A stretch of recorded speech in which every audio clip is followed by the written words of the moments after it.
Hello guys, welcome back to our channel. In today's video, I'm going to show you how to log into your CertiPay. First of all, you have to open your Google Chrome web browser or any other browser you prefer. And in the top section right over here, type down CertiPay login and enter it after you're done. And from this option, you have to click on the first option that says CertiPay employee login from the CertiPay official website.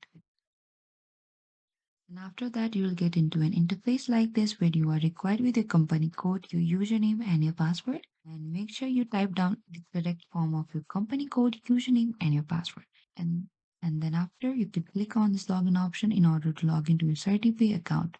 But if you're new employee registration, click on this option. If you have forgotten or lost access to your password or forgotten your username, you also have two options available. You can simply click as per your requirements. And thank you for watching this video. I hope I could help you. Don't forget to like, subscribe, and hit the bell notification icon for more upcoming uploads.